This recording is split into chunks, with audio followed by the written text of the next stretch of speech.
Welcome to the Mental Advantage Podcast. Whether you're an athlete trying to perform at your best when it counts the most, a coach or business leader trying to get more out of your team, or someone looking for more personal growth, this is the place for you. This podcast is your map to guide you to the right mindset, systems, and strategies you need to become the best version of yourself. Now, here are your hosts, John Cullen and Brandon Allen. All right, welcome into the Mental Advantage Podcast. Brandon, we've got a really good one tonight. Dr. Karen Dahl, author, licensed psychologist, consultant, coach, you name it. I'll get into some of her info here in a little bit, but really, really timely discussion, I think, tonight, Brandon, just on, the mental health in the workplace. 100%. And I think, what, it's funny because I think what she does in her book, which is tremendous in the way that, what we've tried to do from a podcast perspective is, give folks things that they can use on a daily basis. And it's not just this theoretical, rainbows and all this kind of stuff. It is stuff that you can implement on a daily basis to be psychologically fit. Right. Yeah, no, I love it. I mean, the title is Brandon referenced there to Dr. Dahl's book is Building Psychological Fitness, How High Performers Achieve with Ease. And, this is somebody who's collaborated with industry leading organizations. She's coached high achieving professionals. She has LinkedIn courses for those of you who are on LinkedIn. She's somebody who goes around and talks at different conferences. We mentioned the book there, but there's also a LinkedIn course on improving your mental health at work. And then her website is drkarendoll.com, drkarendoll.com. Make sure you get that one right. Be sure you put doctor in there. We won't tell you why. Well, yeah, don't go trying to test us as to why not. But definitely somebody who, and I love people with clear missions. And, Dr. Dahl's mission is to help people thrive, enhance well-being, and optimize leadership skills at every phase. That thriving piece, we talk a lot about during this podcast and this interview. And she's somebody who I think has that, it's really easy to see where she's successful in what she does because she's somebody that you can easily connect to. And we talk about that importance during the course of the show, but she's somebody that not only comes from that research background, but that book, as you said, there's not only some great exercises and great systems and strategies that you could start to implement right away, but she gives you the theory behind it. And I think that's so important as you start the journey is that wherever you are on this path, you can pick this book up and it's going to meet you where you are and you're going to be able to move forward and get on the right track anyhow. 100%. And you can tell too that, and given, her background, you would expect her to be a good listener, but she really, you can tell that both in the interview, but also with, while she was doing research, you can see it and read it in the book that, she really listens. She really cares. I think it is just a tremendous read and she's just a tremendous guest. I mean, for her to be our first guest for this year, we were very fortunate to have her. Absolutely. And she practices what she preaches. She's somebody that is, transparent about the fact that, hey, we're all in this together. We all have these moments where, we're feeling burned out or we're feeling stressed or we've got some anxiety about something that's going on. And she's very open about that as well as saying, look, I'm not one of these people who's just writing a book to tell everybody else how to do it. These are things that I try to implement myself to make sure that I'm continuing on that mental health continuum. So, you know what I'm going to say? And trust me when I tell you, it's never been more important than it is now. But get that pen and paper ready, because here is Dr. Karen Dahl. Well, as you just heard from that introduction, we have Dr. Karen Dahl with us this evening. Dr. Dahl, thank you so much for joining us. We can't thank you enough for just taking the time. I know this is a busy time of year for everybody as they start out the new year, but really are excited to get into some of the book that you've written and just really hear a little bit more about some of the thoughts you have around specifically that psychology in the workplace. So thanks for joining us. I appreciate it. Thank you for having me. Absolutely. Well, I got to tell you, and Brandon, when he hears me say this praise, and I try not to, this is why we always do the introduction ahead of time so that people don't have to hear us go on, and gush about them over and over. But I mean this sincerely. For this podcast alone, I can't tell you how many books I have had to read because just preparation for the show, that type of thing. This is by far, and I'm not saying this, and I hope none of our previous guests are listening to this, but this is one of the best books that I have read for this show. And that's over 100 and some episodes, and there's a lot of books in there. But it is so good. Stop. No, I mean, I'm telling you right now, because here's the thing about it. And guys, as I mentioned earlier, it's building psychological fitness, how high performers achieve with ease.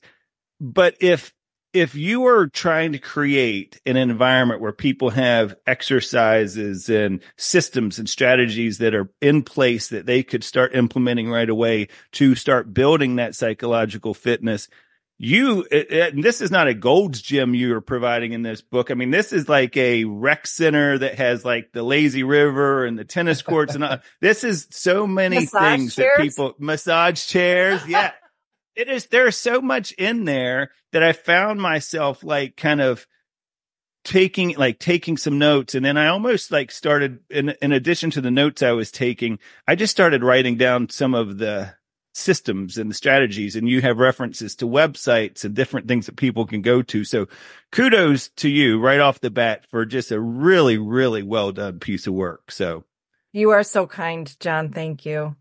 Absolutely. So let's kind of get into that, though. I think it's a good place to start is, you talk about this idea that you are kind of I think you describe it as being at the intersection between your, what do you say in there? It's the personal well-being and personal well-being. Yes. And the intersection of personal well-being and professional development. See, I wrote that down and I still messed it up. But what do you mean by that? Kind of bring us into that idea of personal well-being. How did you come up with that? And what do you mean? So actually, I came up with that, whatever it is, and I say it in a number of different ways, but the intersection of personal well-being and professional development, meaning like whole person orientation. I came up with that language long before COVID. Mm-hmm. And now since COVID, I don't know that I need that differentiation because there's a little more awareness now around whole person development.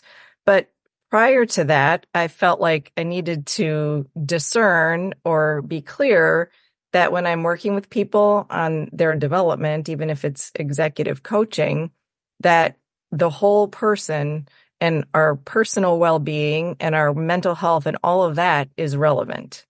And It seems obvious now. But before we were talking about mental health in the workplace, it wasn't as mainstream. Sure. Well, and it's interesting because this book, the whole idea of psychological fitness, what got you started down that path? What was it that you just, what was that pivot point for you that you were like, you know what, if I'm going to write a book, this is what I want to write about because this is something I think is needed right at this particular time? Yes. So I started the book during COVID, and it really came out of energy that I was gaining in talking to people. I had a high volume of coaching clients. There were a lot of people in need at that time, and still we are all in need. But I was hearing hour after hour after hour the struggle that people were having, and also hearing about how they perpetually and consistently feel like they're the only one struggling. And so I thinking like I have the opportunity and the privilege to hear of this stuff from people every day, but people aren't talking to each other enough about it. So that's really where the energy for the book came, is that I wanted to find a way to make information like this, which is just having some agency over our mental health and well-being and understanding the science behind how do we flourish in life, how do we flourish at work, and trying to make it more accessible to people that may or may not seek out a formal mental health service.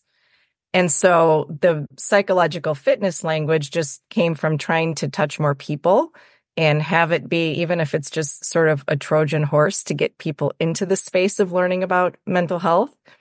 And who doesn't want to be fit? Right. Whether we're being physically fit or socially fit or mentally fit. It's desirable. It's appealing. We all want that.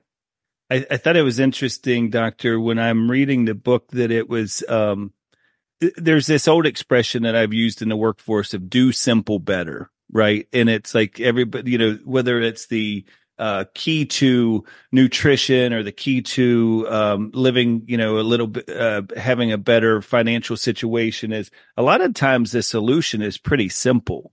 But we just have a hard time with simplicity. And I thought about this because when I was reading the book, there was a question that for your research for the book, you had asked people is, what is your ideal state? And you were saying in the book that people kept wanting to share with you how they feel, but you mentioned that the most common response that people were wanting to just feel at ease.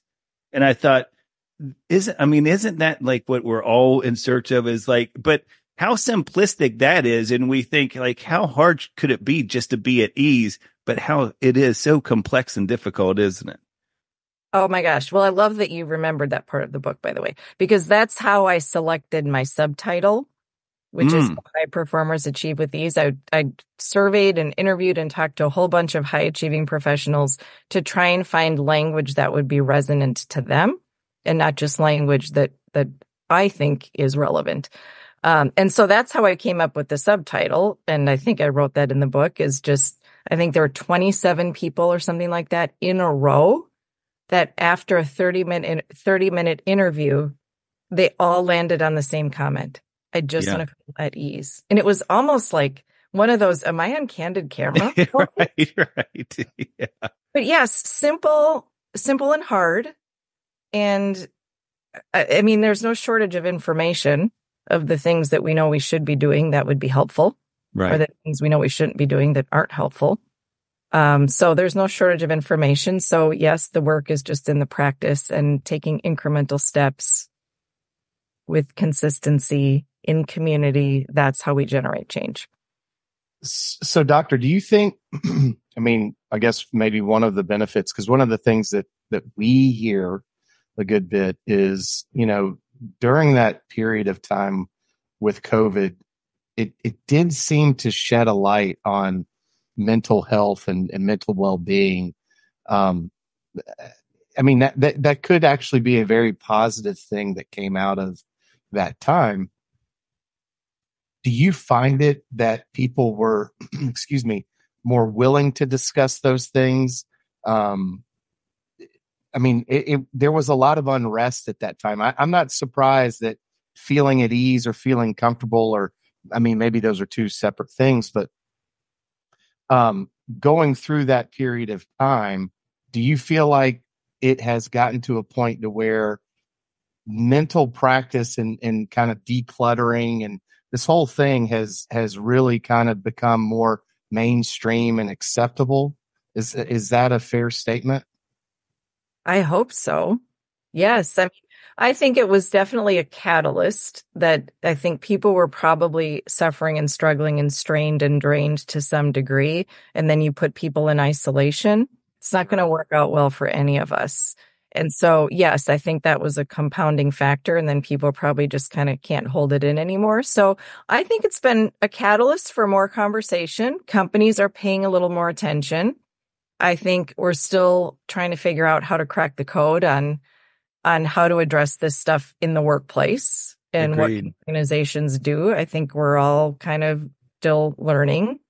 Mm-hmm. But certainly it seems like more conversations are happening, and there's a lot of power in that. I think a lot of organizations, from my experience, want to talk about wellness. They want to talk about the mental side of things, but it's the doing, right, that sometimes is not always there. It's like I almost look at this as, we're in a environment right now with a lot of the diversity, equity, and inclusion, a lot of those discussions. And it's one thing to shine the light and say, hey, we need to do better at DEI, or we need to do better at wellness. But it's another thing to actually to do that. I mean, I can use my own experiences that, I've seen in the business world, where I think, for example, COVID, the one downside to it from a mental standpoint, especially in the workplace, is that work from home phase that we all went through. I think what happened there, Doctor, is that we blurred the lines between work and home, because it was like there was no longer this opportunity that you had as a business person to be able to get in your car, drive back home, flip the switch, and be like, okay, I'm home now. It's time to be family man. It's time to be husband, and all of those things. It was like, oh, I can walk over to the kitchen and get something to drink, but work is still right there at the laptop, or whatever the case may be. So I almost think that we're fighting some of that still, and is what is leading to some of this stress that is happening in the workplace, is that the higher ups within organizations also saw that as an opportunity to continue to give people things to do, because, well, what are they doing? They're just working from home. And so now all of a sudden they were stretching this bandwidth of each one of their employees to the point where there was nothing left. And so that the ultimate result of that is stress and all of these anxiety and all these other things. And burnout. Yes. And burnout. Sure. I mean, I think of it as the drift. We just sort of like work just drifted into the kitchen and drifted into the dining room, and the conference room was the living room. Yeah. And we didn't know. Now we know better. And, our organizations are still trying to figure that out. What is the best? Working from home, doing hybrid. I mean, loneliness is an epidemic right now. And I think, especially for young professionals, working out of their homes, and increasing that sense of isolation, I don't think is helping, mental health collectively. Yeah. But that remains to be seen, right? We'll see how this all plays out. And I get it. Working at home is convenient, and there are benefits to it. And for certain phases of life in particular, families with young kids, I totally see the appeal. Right. Yeah, some people actually liked it. I mean, but it was interesting. There were so many great, for the listeners, I mean, the book is chock full of not only great advice, great science behind that and research, but so many great statistics. And one of the ones that got me, and Brandon and I have talked about this before, but you shared some research from Jonathan Spira, where it said 2/3 of employees feel that they have less time to complete their day-to-day tasks. And meanwhile, this was amazing. 94% of employees feel overwhelmed by information overload to the point of incapacitation. Like, that is incredible. Like, if we're at that point, and you mentioned burnout, you mentioned stress. I know in the book you talk about this concept of languish, and we'll get to that here in a minute. But I really think that this is probably one of the biggest things that I'm seeing now, in whether you want to call it quiet quitting, whether you want to call it this, idea of stress and burnout or languishing, is people just, it's like they keep getting more and more stuff. And everybody I talk to on the phone throughout the course of the day all just says the same things. Like, I've just got a lot of stuff going on, and it's like, it's almost like they have too much stuff going on. And so therefore the only result of that is just to, I think in the book you say, like, skip to the good part. I almost think it's like some of that is just ignoring the bad. It's like they're just like, trying to push everything over to the side because they just can't handle it right now.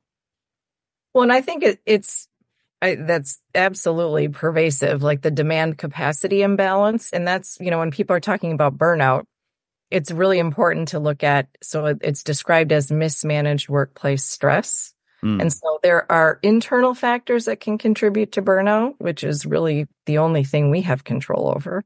But certainly it's incredibly important to look at what are the external factors that contribute to burnout, which is excessive demand is one of the risk factors.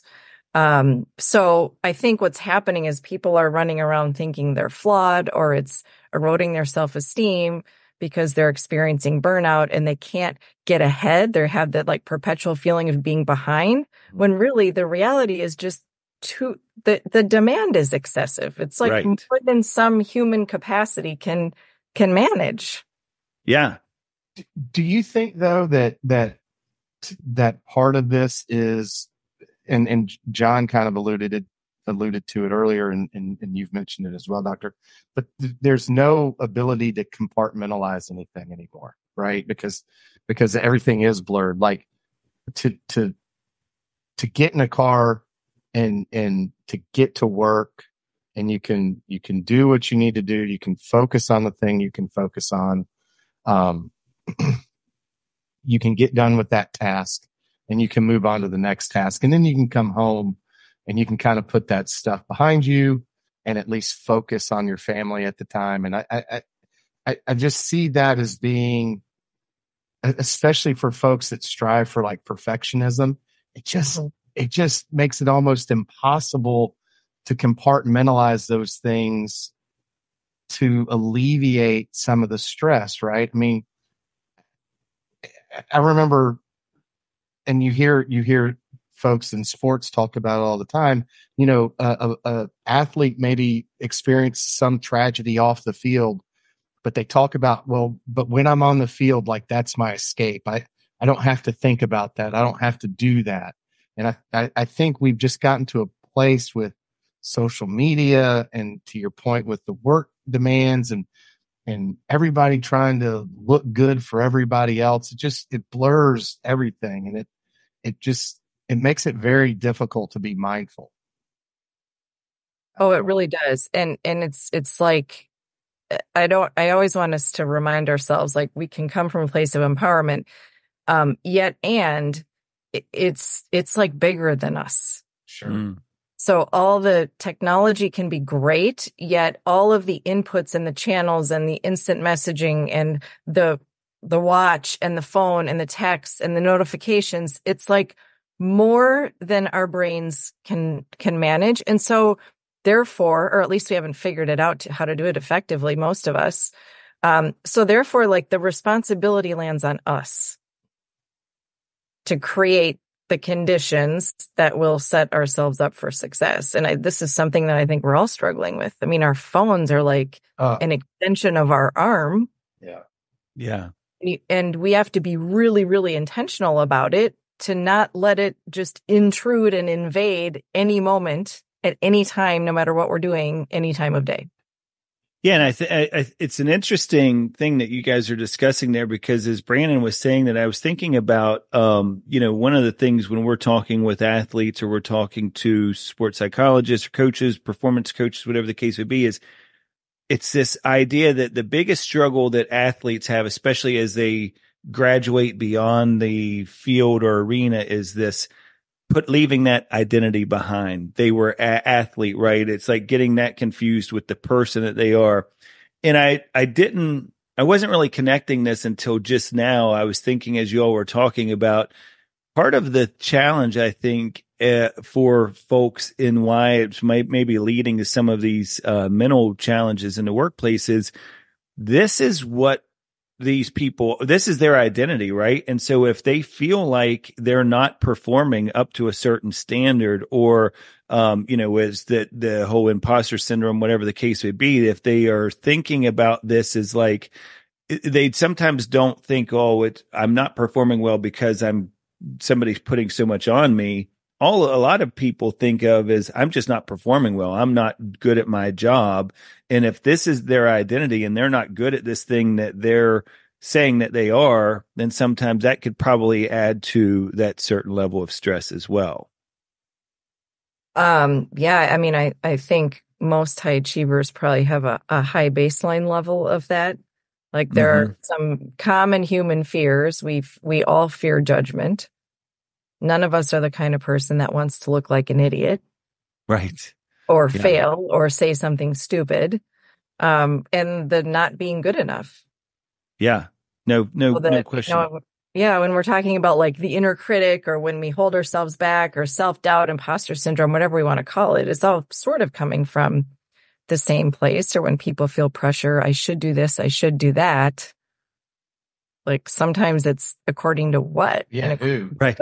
Right. Yeah. Compared to what? That's exactly right. Yeah. Like the universal scale of enoughism. Like what is that? Because that mindset is just the goalpost keeps moving. So I call those phantom expectations.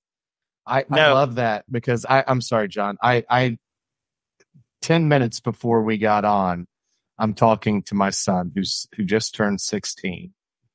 And we're talking about visualization. And he says, Dad, you keep talking about this, and I don't know how to do it. Like, he goes, so we started kind of walking through something, and it was football related. And he goes, I don't see that. Like what you're describing, I can't see that. And I said, okay, well, why are we just now coming to this?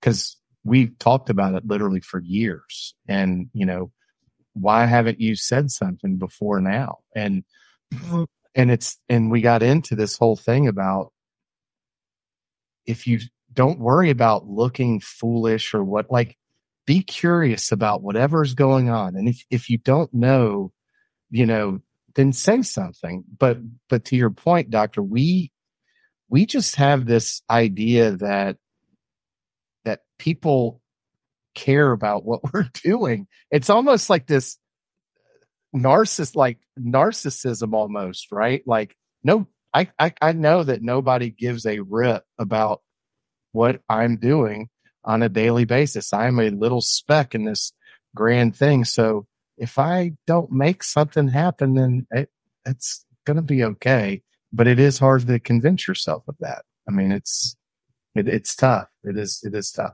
So. Yeah, there's something called the spotlight effect that describes that phenomenon, that, we think people are paying more attention than they are.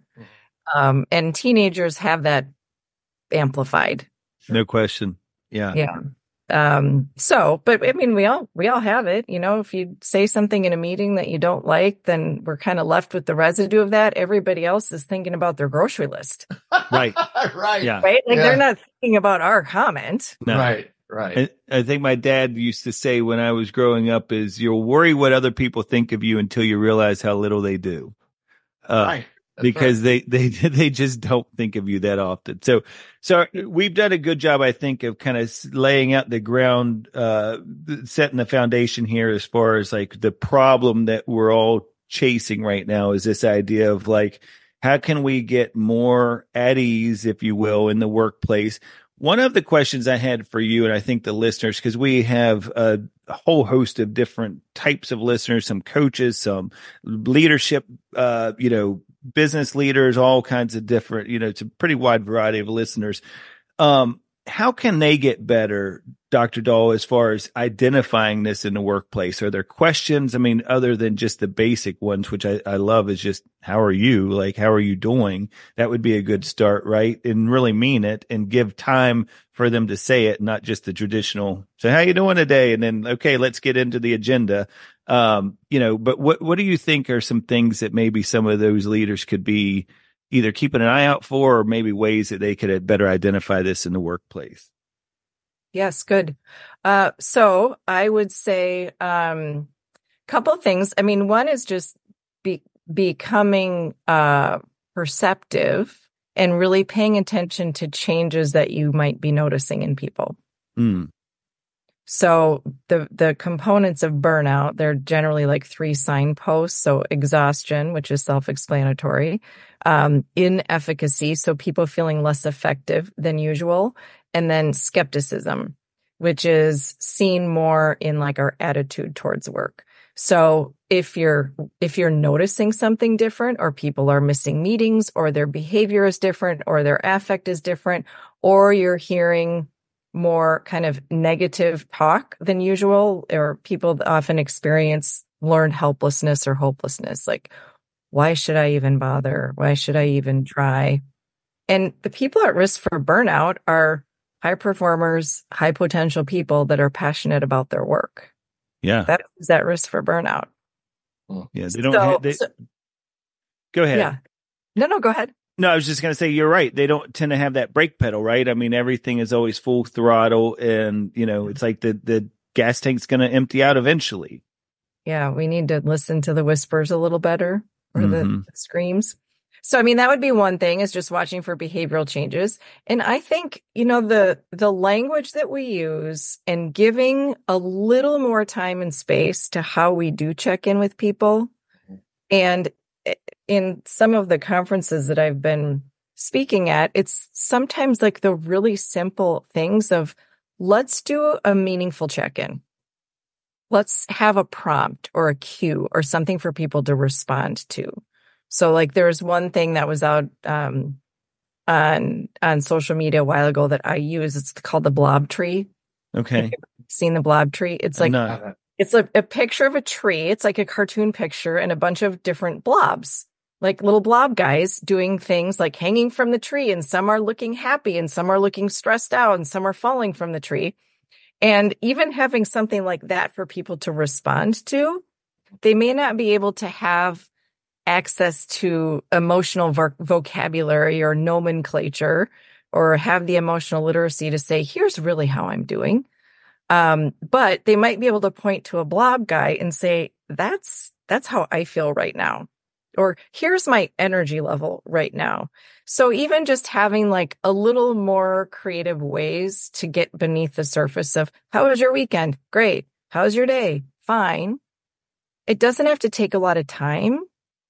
It's $0. Right. Like, we don't need budgets to just have more meaningful check-ins with people. And research is just telling us really what's important to people at work is belonging. We want to fit in, and mattering, which is we want to be unique and special, which is sort of an interesting blend. We want both. We want to fit in and we want to matter and be unique and special. Isn't that part of, was it, Maslow's hierarchy? Like, in there, that feeling of belonging is really important to just about everybody. I mean, I know, like, even game cultures, that's one of the pulls that they get is for, some of the youth of today that just don't feel like they belong except in these, situations that ultimately aren't going to be good for them, but it gives them that sense of belonging when they're desperate for it. Right. I mean, that's filling a need. Right. Yeah. Mm-hmm. Even if it's not healthy long-term, it's filling a need. That is the number one determinant of longevity. Really? And predictor of longevity is social connection. Wow. So all this stuff, Dr. Vivek Murphy, the Surgeon General, came out with the Loneliness Epidemic Initiative and all this research last year about all of the health risks of loneliness and how it is exacerbating mental and physical conditions. And, there are all these statistics like experiencing loneliness is like, has the health impact of smoking 15 cigarettes a day. Wow. Yeah, that's incredible. That I think is also, and you speak a lot to this in the book as far as this idea of community. I even noticed when you were mentioning your definition of earlier about psychological fitness that you ended with community, because there's a lot to be said for that. I mean, Brandon is really involved in CrossFit from a physical fitness standpoint, and that is why I think that's such a successful, form of exercise, because it's suffering together. Collective suffering. Collective suffering. Yeah. Oh, absolutely. They are onto something. Mm-hmm. We can apply that to any kind of change. Yeah, it's interesting because that was one of the things, the ACE pillars, I think you talk about in the book when you're laying the groundwork there, is that connection, right? It's the action, connect, and empower, but it's that connection of, and I love that because, whether it's the working together in that piece of just what we learn from one another. But then the other piece of it, and you talk about that in the book as well, is the accountability. It's that you're holding somebody, and that, not to turn this into a CrossFit commercial, but that's also one of the things that is good about that sport, that workout, is the fact that you're doing it and you're holding each other accountable. It's that, so I really like the way that all lays out. Yeah. So build on that. Absolutely. Just really quick, because I do think that accountability piece is important for support, social fabric, enhancing goal setting. If we even tell our goals to somebody out loud, that increases the likelihood that we'll achieve them. But also in that, I think, is the power of accompaniment, which is that walking alongside one another, whether it's during a time of adversity or suffering. But that is also really powerful for mental health. Is that, we have a shortage right now of clinicians and therapists and professionals to meet the demand out there for people needing clinical care. Yet I do think this is something we can all crowdsource and help each other, even if we're not mental health professionals or clinicians. And that is just the idea of meeting somebody where they are and walking alongside them, even if we don't have the answer or the solution or the prescription that will fix whatever it is. Just having the power of that support and accompaniment, I love. It's my favorite word. You know what, and I'm writing this down because I think that is so spot on and is so much needed now, because we had a guest on probably 2 or 3 episodes ago whose sister had died from suicide. And he was talking, he has devoted his life now to suicide prevention naturally, and is really kind of dug into some of this. And he was saying that, when it comes to that piece of asking people how they're doing, and you're talking about walking along beside them, it's just that presence. It's that best gift we can give people, is just being present, and acknowledging, I don't have all the answers. I don't maybe know anything that's going to help you even get out of this space that you're in right now, but I'm here and I'm willing to stay here until you do, feel better, or whatever the case would be. But I do think that's I'm so glad you brought that up, because it's such a powerful piece. Yeah. Did you ever hear there's a parable that was shared? I think it was on the West Wing a few years ago. And it's something like, okay, there's a guy who falls in a hole, and it's a deep, dark hole. The sides are so high. He feels hopeless and depressed, and he can't find his way out of the hole. And a priest walks by and gives him a Bible and says, here, read this. This will help. So he reads the Bible, and that didn't help enough. And then a psychiatrist walks by, gives him a bottle of pills and says, here, take these. He tries the medication. That wasn't sufficient either. And then a friend walks by and jumps in the hole with him. And the guy says to his friend, well, what'd you do that for? Now we're both stuck in the hole. And the friend says, no, it's okay. I've been here before, and we'll figure out how to get out of this together. That's awesome. That's so cool. It is. It's just that making I don't know if you saw on the news over the last couple of days, and maybe it was over the weekend, the Elmo thing. Did you see this about Elmo? So evidently, and I guess it was on the social media Sesame Street social media. Or Elmo probably has his own social media. I don't know. I haven't followed that in a while, but Elmo tweeted out, Brandon always laughs when I start talking about Twitter and X and all these social media things, because I'm not the most adept at this, but evidently Elmo, tweeted out and said, Elmo's just checking in with everybody. How are you doing? And it opened up this floodgates of people responding, because a lot of people had grown up with Elmo and stuff. Yes. But people started, that's right. But people started I'm sure it was just meant for hey, I'm here, blah, blah, blah. But people really started answering at a deeper level. And they talked about this last night on the news. They were saying that all of a sudden people were like taking it very serious and responding in appropriate fashion of like, I'm struggling, Elmo. I need help. I need this. I need that. And Elmo was even commented on the tweet and was like, wow, I'm glad I asked. I think that was the follow-up one was like, I'm glad I asked because everybody really just kept on unloading all of these things or whatever.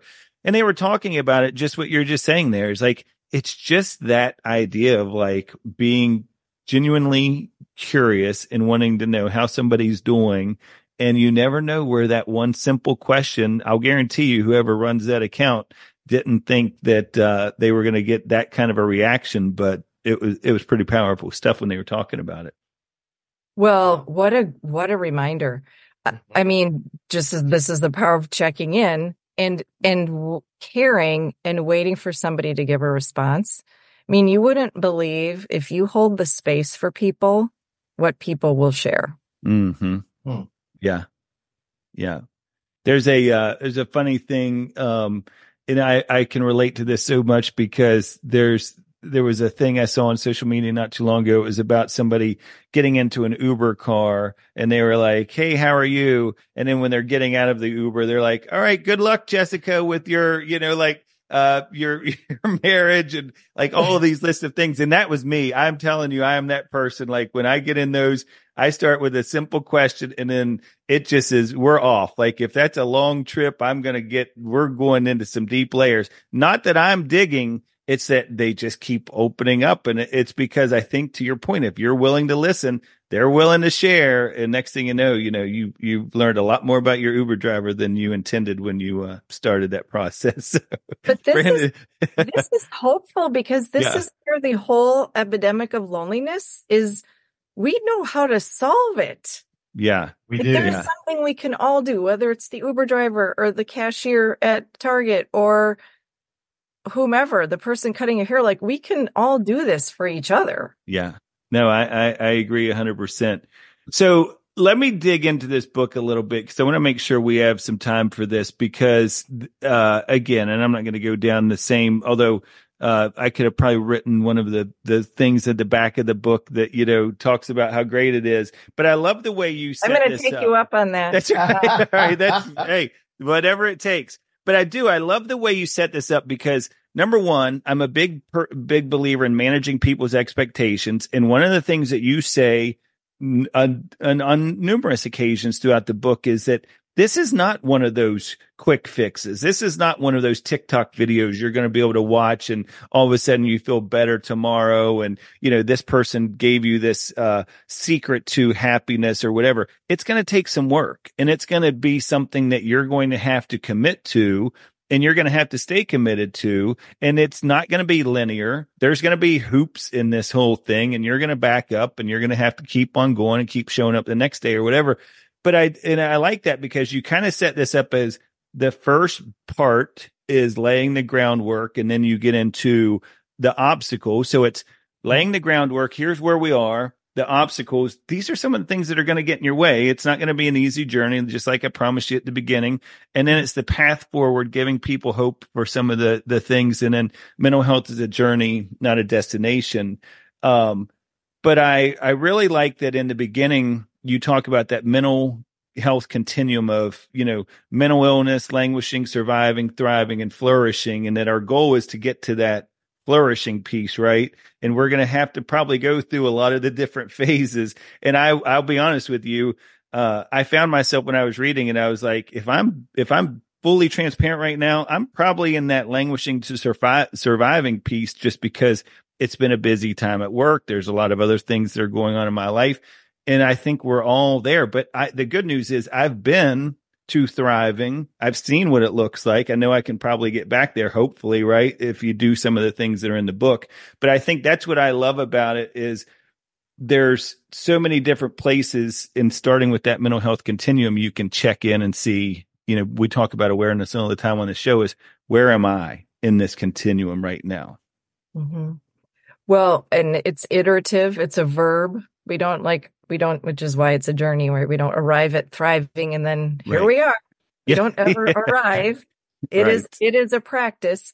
And, it's certainly not to ignore adversity or to pretend unpleasantness isn't there. Mm-hmm. But regardless of the adversity that we're facing, or regardless of the stressor or the stimuli, we do have the power to control how we respond in the face of it. And that's that, famous Viktor Frankl quote that we all love. And after the stimulus and before the response, there is a space. And in that space lies our power to choose our response. Love that. That is the cornerstone, I think, of all personal development. And I totally agree. It all comes back to self-awareness, and we can develop profile self-awareness, which is like, what are my tendencies? What are the thinking traps that I tend? Do I over-personalize? Do I catastrophize? What are the things that trigger me? That's all useful. And then the real long-term work is state self-awareness and being able to apply that in the moment. So that when I do get off center, how do I get back? Right.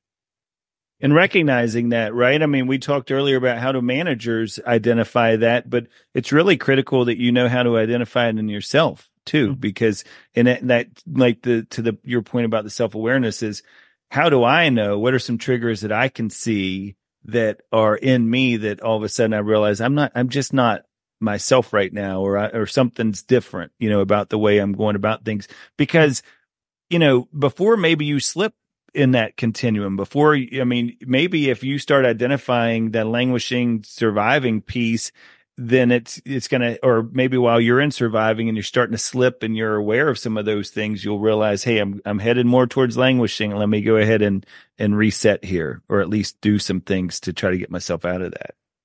Yeah. And I think, what I was trying to do is generate awareness around, like, there are a lot of wellness practices that we know are important for mental health and wellness and health. And let's keep those in mind if we have a way to adjust our sleep or make sure we're drinking enough water and our nutrition and all of that.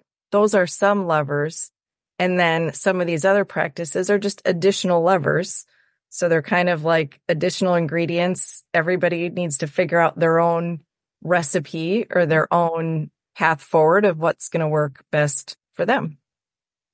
Yeah, I think, and I wanted to ask you this question, and we'll get to this, is how important motivation is in all of this, because I like to say that, when it comes to motivation, that discipline's more important than motivation, because I don't think we're always going to be motivated, but if you can be disciplined enough to do some of the practices that you're talking about in the book here, I think you're going to be better off in the long run. But I'm just curious, and one of the things that you talk about in the book is the ability to get still, to just be there. Like, and I love, we talked about at ease earlier. Dr. Dahl does a great job of using the military expression of at ease, right, in the beginning in the early parts of the book, to let people understand we're not talking about like slouching and like just no control over the body. We're talking about a state of easiness, of rest. But I think that it's kind of understanding that with all of this stuff, having the awareness to understand at times where, as things get busy and hurried, that it's okay just to stay present, whether that's through your breathing, whether it's through meditation, or whatever the case may be. You tell a great story in the book about the Santa Barbara trip that you had, where the butterflies, right, and how. Do you mind sharing that story? Is that okay to because I think it's just a good reminder for all of us, and I was going to ask you to share that. Oh, yes. I haven't told that story in a while. I love that story. So the backdrop is I was there filming a LinkedIn learning class. And so I was there for work. I was in like busy work mode, and I was trying to quickly like squeeze in a run at the beach. And so I was trying to find like a path, the easiest way, quickest way for me to get to the beach. And so I ended up at this, I may not even remember the accurate terms. This was like a park called Butterfly Mangrove or something. So something like that. Yes. I had to walk through this wooded area had to walk through this wooded area in order to get to what I really wanted, which was the beach. So I had my AirPods in. I'm listening to my podcast, which was on like 2.0 speed, or my audiobook or whatever, hustling through the butterfly mangroves. And I kept seeing people stopped on the side of the path, just like sitting and looking out into the woods. And I'd walk by them like, what are they looking at? And so I finally did stop and ask somebody, and there were like little pictures of butterflies around. So I was sort of confused because I did not see any butterflies. So what is with the name of the park or the name of this walkway? So this guy finally says, yeah, there are butterflies. I'm like, what are you looking at? And he looked at me like, first of all, lady, like, are you nuts? Yeah. And then he said, you just have to be still. He or she, honestly, I can't even remember if it's a he or she. It doesn't matter. I just remember somebody saying, you just have to be still. And I was like, oh, okay. So if you remain still and look out, then you can see like right on the horizon, millions of butterflies. Thousands and millions.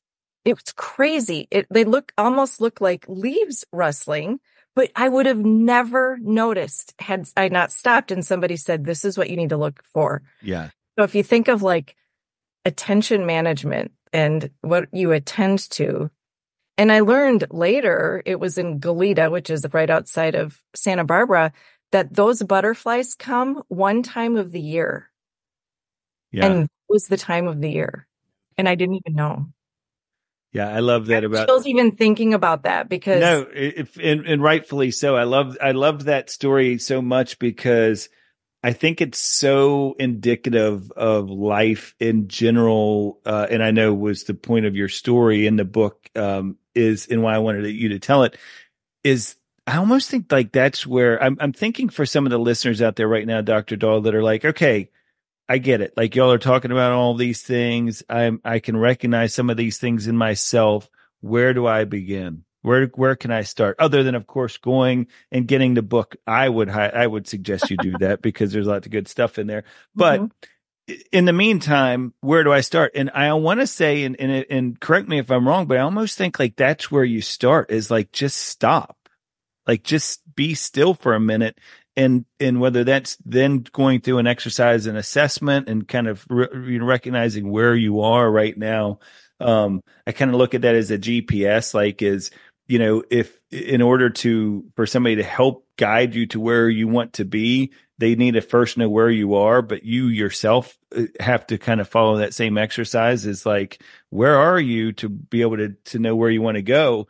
But I do think it starts with just that kind of being still and just like exhaling for a minute and then taking a good assessment and then making that next best decision about what it's going to take to get you, on the path forward, right? I agree. I totally agree because the answers are not going to be when we're cranking out emails. Right. Yeah. Or rushing or hustling around or listening to our things on 2.0 speed. Yes. It's not when the answers surface. Yeah. And we're not used to cultivating calm. Right. So some of that is like reducing the stimuli and learning how to get calm ourselves because, yes, we learn in the reflection. And it seems like, at the end of the day, all roads lead back to mindfulness. It's true. Absolutely. I think too, though, John, you do have to have a level of emotional intelligence, though, to appreciate the stillness, right? Doctor mentioned something a little while ago about the blob tree. When I started therapy, we spent almost 3 weeks of just me learning emotions, right? I had like 3. I was either angry or happy or sad. And that was the extent.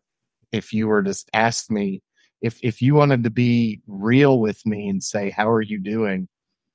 I didn't have the emotional intelligence to probably answer it in such a way that you could even be there to help me. And so I agree, the stillness is there, but I think for our listeners too, I would highly suggest, if you haven't spent time just learning about yourself and your emotional IQ, do yourself a favor and do that, and know that it's okay to be ignorant in those places, because it's like anything else. You just have to be mindful and curious about it, and you'll come out better for it, for sure. Thank you for sharing that. That is really important awareness. And most of us are limited. And in order to understand our emotional experience, having some language, like we say in psychology, name it to tame it. So getting a little more precision into understanding, what is this beyond mad, sad, angry, happy? Right.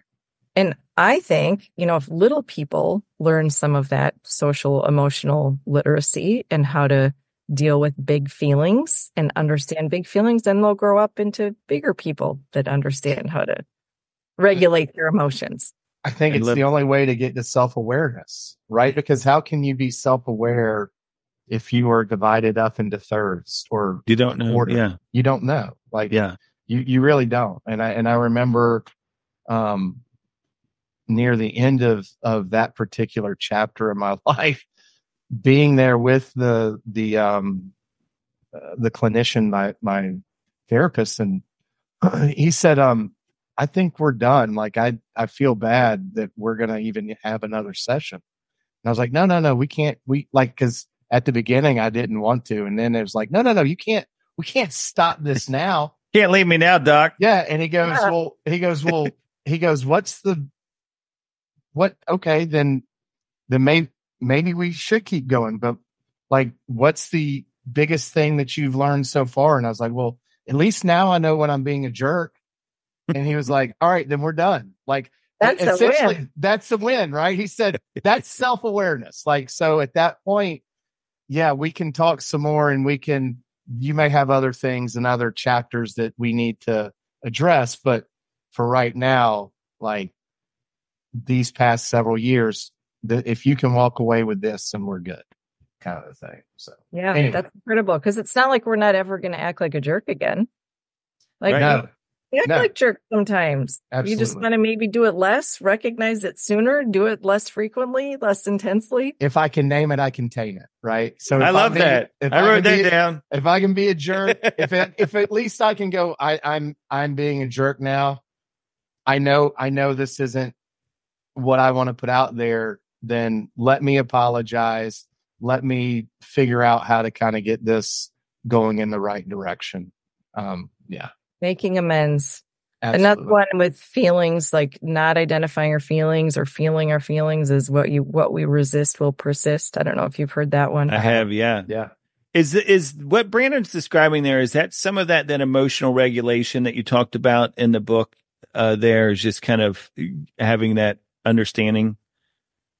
Yeah, I mean, thoughts, feelings, actions, they're all embedded together, but some pathways into managing our mental health are getting a better understanding of our thinking patterns. When is our thinking serving us? When is it generative? When is it generating unnecessary distress? And then what feelings are those thoughts producing? So they're all just sort of different pathways into managing. Sometimes it helps to reframe our thinking, and then sometimes more thinking about our thinking is not what we need in that moment. Right. Sometimes what we need is just to do the thing and take action. Absolutely. I'm actually reading a book, it started it today, actually, after I had finished your book this week, is Don't Believe Everything You Think. It's just a little small book. But it says why your thinking is the beginning and ending of suffering. So I'm really excited to dig into that. And Poor Dr. Dahl, Brandon. I'm sitting here thinking if she's listening to a podcast on 2.0, it's got to be a nightmare listening to me talk because I'm always at a 0.5. And so if you're at 2.0, you're like, oh my goodness, I really hope this guy would hurry up. And, maybe she'll put subtitles on it too. No, this is just my personal deficit. This is just my internal work that I'm working on. There you go. We all have something, right? We all have something. Well, look, I mean, we only hit the tip of the iceberg. Yeah, scratch the surface. I was trying to think of the best analogy there. But I will say it again. And I really honestly mean this. And you can go back and listen to every episode that we've done. I don't say this lightly, is the fact that if you are going to buy one book right now, if you're listening to this podcast, you're probably somebody who's thinking, hey, this is, we're always talking about it's in our intro is the systems and strategies of things that you want to help you become a better version of yourself, to get, help you close the gap from where you are to where you want to be, all of those things. This book is so good because it gets into, we talked about all the different parts, but I mean, she lays out so many different exercises, under obstacles, a 17-minute practice and deep work. I mean, really taking that deep dive into what you're doing in the moment, whatever task you're working on, things that from a business perspective, I really think all of you that are out there that are, whether you're an athlete, whether you're somebody who's in the business world, you can really benefit from a lot of the exercises that she puts out in this book. And there's so many. I mean, in each part, there were so many times, honestly, as I was reading this, that I was deep into this thinking, must be kind of towards the end of this part or whatever. And it was like, no, there's more. There's like more stuff that you can enjoy in a good way. It wasn't like, I wasn't like, oh, geez, when's this going to end? It was like, this was really good stuff.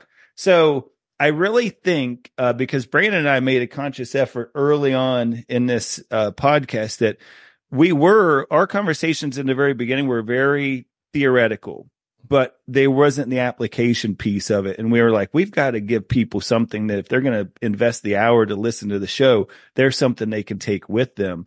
And not only did we do that tonight, but you definitely did that in this book. So I really applaud you again for that. And thank you for, jumping on with us. And don't be surprised if we don't ask you to come back at some point because there's so much more we could talk about. Please. And, and thank you for the plug on the book. That's so meaningful. Like it just means everything to me.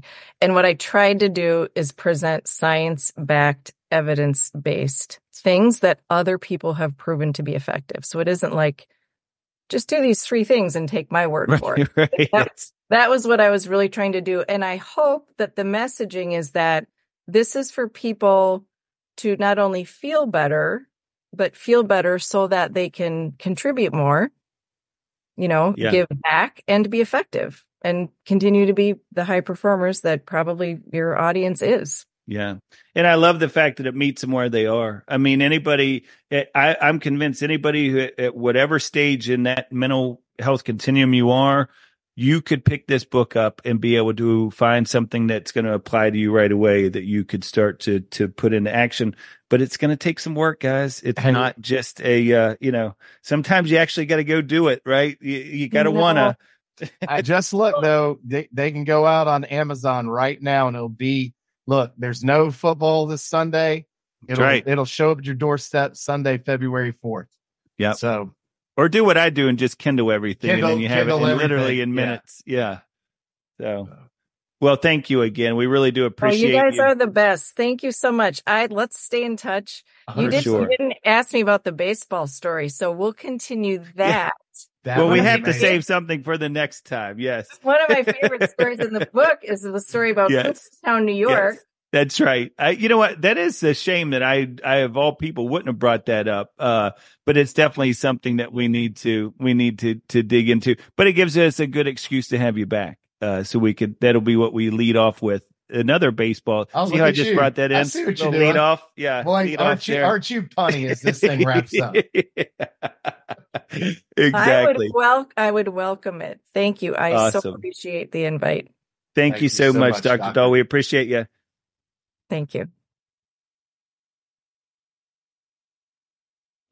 Want to provide feedback or stay up to date with the show? Visit our Instagram page at Mental Advantage Podcast, or you can send us an email at podcast@mentaladvantage.net. To have John Cullen work with you or your team, please write to him at john.cullen@mentaladvantage.net. Thanks for listening to today's episode.